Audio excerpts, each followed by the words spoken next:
Is this you doing your reps? Trying to go from A to B as quick as possible is not going to help you build muscle. In this video, I'm going to be telling you how to perform your reps better. Yes, I'm demonstrating with my housemate's hockey stick. Sorry, I don't have any weights at home. I'm going to be telling you how to build muscle faster with some simple tips around performing your reps. So let's get straight into it. First thing is control. You need to be keeping control within your form to actually maintain the tension on the muscles. So taking a step back for a second, building muscle and training for powerlifting or for strength are very different modalities of strength training. So if you are, let me put this hockey stick down for a sec. If you are training to be a powerlifter and all you care is about your 1 rep max, going from A to B as quick as possible, this is why you will see people bench pressing as fast as they possibly can, because the bar just needs to go from A to B as quick as possible and they're not as bothered about doing it from a bodybuilding standpoint. Now, if you look at a bodybuilder or someone that's just trying to change their shape, then you are looking to actually keep that control in your form so that the tension stays on the muscle. So the first thing to do is to focus on a powerful concentric phase. Concentric is the way up and the eccentric phase is the lowering phase. So a simple example is if we're doing a bicep curl, on the way up, that's the concentric, eccentric should be slower. And there's a couple of reasons for this. This is because in the eccentric phase, the lowering phase, we are stronger. We can handle a bit more load.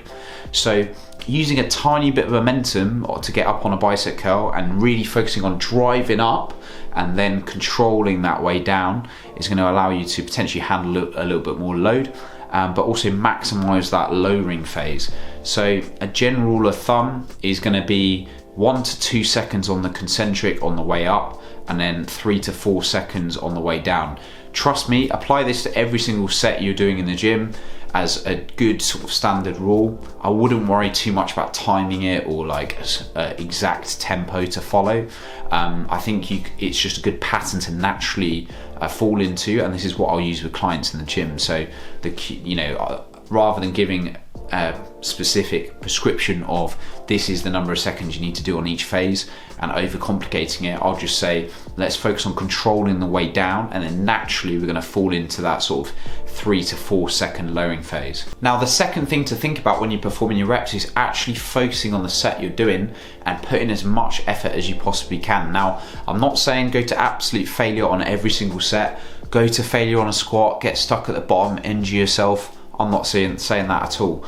But in exercises that it is safe to do so, if it's a leg extension or a bicep curl or an exercise where there is a very low risk of you actually getting injured, these are good opportunities to get in the habit of really pushing yourself close to failure, and it's good practice to not leave more than 1 or 2 reps in the tank.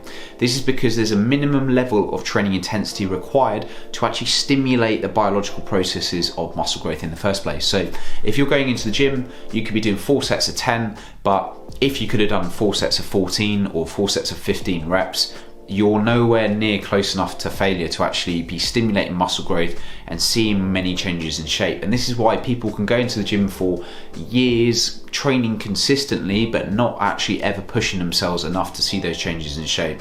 And this is why people say the last couple of reps really count, and they do.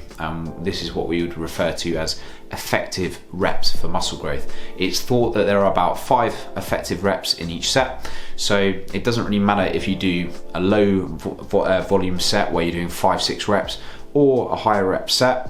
It's those last sort of 5 reps of the set that are going to really count, and that is where you really need this focus in going into this set to be in the right mindset to just push yourself more than you probably are now.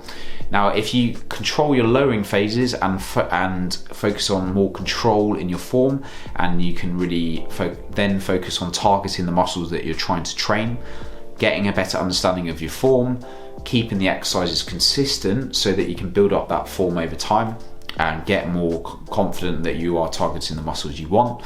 You do that and you focus on actually pushing yourself close to failure, I guarantee you're going to see quicker changes in shape, as long as you are then on top of this applying progressive overload. And now progressive overload simply means increasing the demands on your body over time. So if you're bicep curling 10 kilos in January and you're still bicep curling 10 kilos in December when I'm filming this, actually tomorrow, but it's freezing here, as a side note. Now, if you're still lifting the same weight that you were at the start of the year and at the end of the year, why would your body suddenly sprout massive muscles? It's not got any reason to change. So you have to force your body to adapt, and this can be improving your form and your range of motion. Then once you've established this, adding reps per set, so you could go from 3 sets of 8 to 3 sets of 10. Then when you're adding reps and you're confident on your form, you add a bit of weight on, maybe need to lower the reps, and then you build the reps back up. And applying progressive overload, tracking your workouts, and making sure that you're pushing yourself in your sessions safely on exercises where you can go close to failure. As long as you're doing that, you're going to see way quicker changes in shape than going into the gym, winging your workouts with no structure, never pushing yourself close to failure, not controlling your form and just trying to rush through your reps. Keep doing that, one-way ticket to making no progress. So stop doing that, apply these tips, and let me know how you get on. I hope you found this video useful. If you did, reminder to hit the like button for more like this. Tap that notification bell so you can get notified on future videos. Hit subscribe for more simple fat loss and muscle building tips. And guess what? I'm going to see you on the next one. Let's do this. See you in a bit.